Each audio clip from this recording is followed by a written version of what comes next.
Yo, what's up, guys? Welcome to another trade recap. Starting the year off right on a fresh eval, and I'm already down 260 barros on it. Great way to start January and great way to start the year. But anyways, I feel like everybody and their mother was bearish today. If you were bullish and you made money off of it, I mean, kudos to you. But I mean, in my opinion, I feel like there was really no reason to even be bullish. But anyways, go ahead and just hop onto the trade. So we were inside of this 15-minute, 1 hour, and 4-hour bearish gap.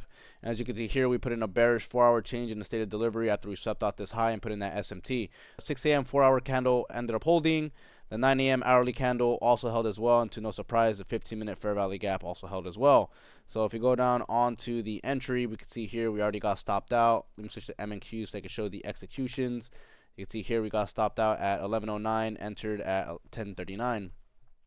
So basically, long story short, we came up, swept out this buy side, displaced lower, we broke structure, inverted this 1-minute gap right here, and then I was waiting on the inversion of this gap because we used it to go higher. So once we inverted this gap, this was also lined up with the 5-minute inversion as well. So we had this 5-minute inversion as well paired with these 1-minute inversions. So at 11:39, basically entered market, stop up here at what should have been a protected high because of the SMT. Then as you can see here, we basically just chopped around for all of 10 a.m. before we inevitably hit my stop loss.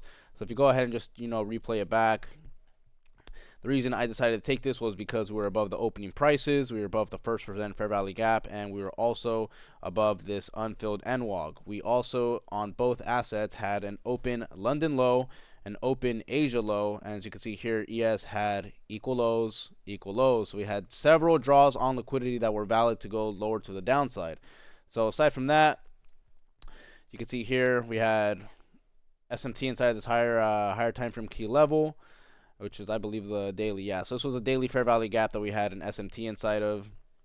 And then from there, we're just following bearish order flow. As you can see here, the candles that I pointed out, they ended up respecting these gaps. So, that's why I personally was bearish, but unfortunately it just didn't work. All the time frames were aligned, but A+ setup, it literally just fucking happens sometimes. Sometimes an A+ setup will just get absolutely railed. But I mean, there's nothing I can do about it. Not too upset about it. Followed my rules, stuck to the model, saw what I wanted to see, and I executed on it, most importantly. But the A+ setup, just didn't work. We had SMT, we had several, as a matter of fact, we had several SMTs, external and internal. But, it just didn't work. There's nothing I can do about that. So, yeah, it's basically how I lost $260 today trading the NASDAQ. So, I mean, if you want more trading content, if you, enjoy recaps, things like that, make sure to hit me with the follow.